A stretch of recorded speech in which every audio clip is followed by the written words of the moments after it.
TV show and movie scripts based on books are more likely to be greenlit, and when they're made, they make more money. I have adapted 2 books into pilot episode screenplays, and I'm going to show you how I did it so you can do it too. Screenshot this now, because I'm going to be covering each and every single one of these steps and more in these videos. Scary story time. Whatever this is, it shouldn't still be alive. It's saliva, I think. It's been outside the body for hours. It should be showing signs of cellular decay, and after I zapped it just now, it should be dead. Grayson yawns. Okay, so it's something you haven't seen before. Gray, you're not getting it. This is something no one has seen before. If they had, it would be in all the scientific journals, Soren exclaims. Soren hears glass breaking in the other room. Soren, what was that? Soren gets up, leaves his phone on the table, and goes to see what the sound was. Before I tell you what happens next, let me pose this thought experiment. How would you tell this story if you had to write a visual blueprint where you can only describe what the reader/viewer is seeing and hearing? In my last video on this series, I gave a very overview outline of how I adapted 2 books into 2 pilot episode screenplays, and I got one of them selected to the world's largest TV festival. Fingers crossed about it winning awards. And I was fortunate enough to get Pamela Cedarquist, a writer from Netflix's Mindhunter. One of the episodes she wrote is the Manson episode. She worked with David Fincher. I got so caught up being a fanboy that I forgot to finish what I was saying. Pamela volunteered to advise me on my script after reading it. After I posted that video, I got a lot of comments asking me to delve deeper. So that is what I'm going to do. Quick note first, I'm not an authority or a teacher. I'm only sharing the way I did it. And if you think this kind of content is useful or helpful, smash like. Please consider subscribing. It helps. Consider subscribing. Whew. If you are a beginner, I want to welcome you to follow along and learn with me. If you're further along than me, then please share your tips and advice in the comments, or you have a suggestion of something I could improve, put it in the comments, and I would love to address it in the next video. 2 hours later. I just had dinner, and so now I'm tired, but now I'm gonna pretend that I'm not. Even if you're not adapting a book into a screenplay, I think you'll still find this series useful, as it discusses techniques that are relevant, even if you're writing an original screenplay. If you take these steps that I'm going to outline to build the foundation for your script, but you never actually turn it into a script anyways, that's okay, because in doing this, you're creating a lot of the material that you'll need for a pitch presentation. Another thing is, if you don't think you're ever gonna write a screenplay, hopefully these videos will be interesting to you because they'll be peering behind the curtain, so to speak. Let's check the volume. How do I sound? Yeah! He's really weird. Step 1. Choose your story. By the way, I'm going to have each step in this process outlined on a PDF, link in the description. In this case, the 2 examples from my own life are books. One is a 70,000 word memoir written by Claire Cooley called Incandescence, Rising Above Darkness, and the second is my 80,000 word sci-fi thriller novel, Northport 1999. Northport 1999, by the way, I am currently publishing in segments on Patreon, link also in the description. Incandescence Rising Above Darkness was called an instant classic by the co-founder of the Sundance Film Festival, Serena Catania.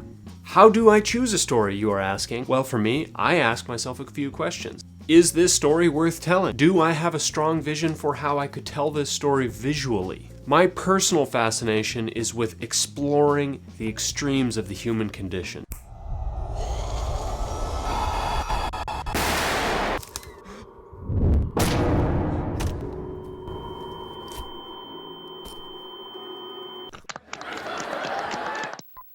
A flood tide of filth. Seeing what happens when we put ordinary people in extraordinary circumstances. For me, both stories I chose to adapt hit all those marks. Step 2. Get the rights to the stories if necessary. I already have the rights. I wrote one of the books. The other member of my production company wrote the other book.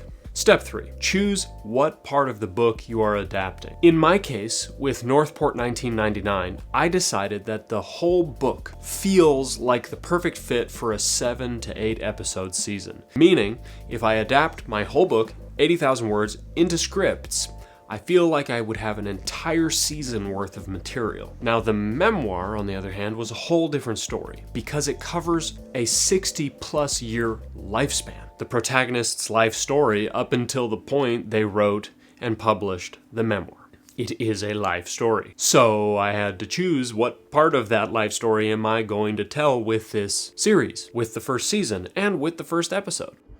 So to answer that question, how do I choose what part of the story? For Life of Claire, I chose one particular couple of years in her early life that there was a big sort of transformation. She went from one place in her life to everything changed overnight, essentially, and she would never be the same. And she began a hero's journey by her own choices and went down a path that would change the rest of her life. And the same thing for Northport. I want the pilot episode tells a story where the protagonist and the other characters go through immense transformation, and by the end of the story, they're on a new path and their lives will never be the same. There's a lot of headroom, isn't there? Why is there so much headroom? Alright, now that I've brought the camera down a bit. Originally, I felt like this story could be more like a Scorsese-style feature film that tracks the protagonist's life story from childhood onward. Upon reflection, Scorsese's film Goodfellas doesn't really have like tracking all the way from childhood. There's a few scenes where the main character is a child and the adult version of himself is narrating his story. Something like Forrest Gump, where we watch the character grow up. But then, in 2018, the world's largest TV festival moved its headquarters to Duluth, Minnesota, where I live. So I pivoted the idea to episodic because, of course. Before we go to step 4, we'll pick up where we left off. Soren grabs a flashlight off the wall. He opens the door to the dark hallway, shines the light, and sees that the 5th door halfway down the hall is ajar. Hello? Dr. Schwartz? Soren approaches the door. He hears something scratching and shuffling in the room behind the door.